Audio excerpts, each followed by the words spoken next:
The days of the Andals were numbered. One by one, their so-called kings were bending the knee or facing the wrath of Aegon Targaryen. Aegon of old Valyria. Aegon who was blood of the dragon. After defeating the Iron Men at Harrenhal and slaying the last of the Storm Kings, Aegon and his sisters, Rhaenys and Visenya, set their sights on other prizes. The gold mines of the Rock and the fertile lands of the Reach. King Loren Lannister of the Rock and King Mern Gardener of the Reach foolishly thought their combined armies could beat back the Targaryen host. They rode forth together, their proud banners flapping in the wind, and faced off against Aegon in a vast golden field of wheat.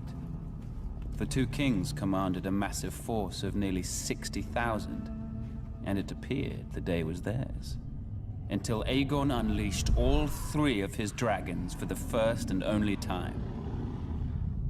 Each beast was named after the Valyrian gods of Aegon's forefathers. Visenya rode Vhagar, whose fiery breath could melt armor. Rhaenys rode Meraxes, whose jaws were big enough to swallow a horse whole.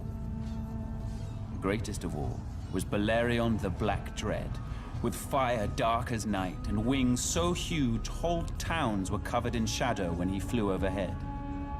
This magnificent creature was ridden by Aegon himself. 4,000 men were bathed in glorious dragon flame that day, on what came to be known as the Field of Fire.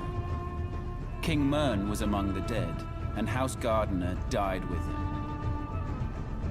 His stewards, the Tyrells, surrendered his ancestral stronghold of Highgarden to Aegon, and were appointed Lords Paramount of the Reach and Wardens of the South. When Loren Lannister witnessed Mern's fate, he wisely bent the knee. Aegon spared Loren's life, and the Lannisters were made Lords Paramount of the Westerlands and Wardens of the West.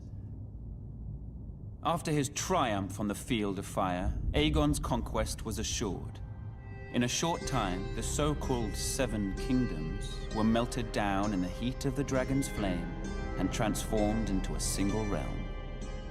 Aegon would forever be known as Aegon the Conqueror.